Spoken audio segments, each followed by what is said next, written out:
आता मला घरी जायचं आहे, पण जंगलातले प्राणी मला खातील. मग आता काय करू मी?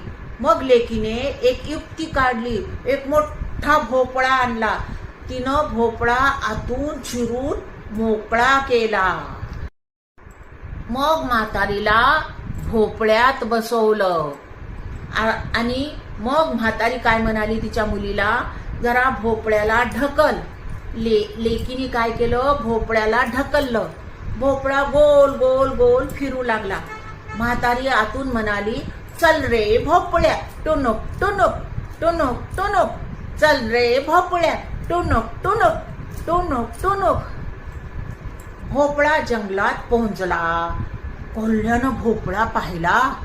तो म्हणाला, अरे भोपळ्या, म्हातारीला पाहिलास का?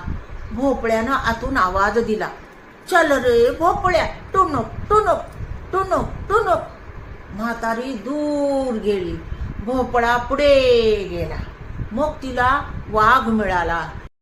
वाघाने विचारलं, अरे भोपळ्या, म्हातारीला पाहिलास का? भोपळ्यातून पुन्हा आवाज आलो, चल रे भोपळ्या, टुनुक टुनुक टुनुक टुनुक. म्हातारी गेली दूर दूर. भोपळा पुढे गेला. अस्वल भेटला. अस्वलाने विचारलं. भोपळा पुन्हा म्हणाला, चल रे भोपळ्या, टुनुक टुनुक टुनुक टुनुक. म्हातारी गेली दूर दूर. भोपळा गोल गोल फिरत म्हातारीच्या घरी पोहोचला. घरासमोर पोहोचल्यावर म्हातारी बाहेर आली. ती आनंदाने म्हणाली, वा, मी सुरक्षित घरी पोहोचले.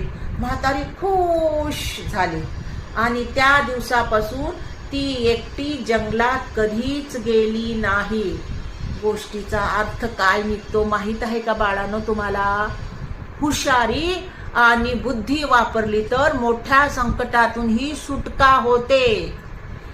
आता तुम्हाला काय करायचंय माहितीये का? माझ्या चॅनलला सबस्क्राईब करायचंय, लाईक करायचंय, शेअर करायचंय, बरं का बाळांनो? धन्यवाद.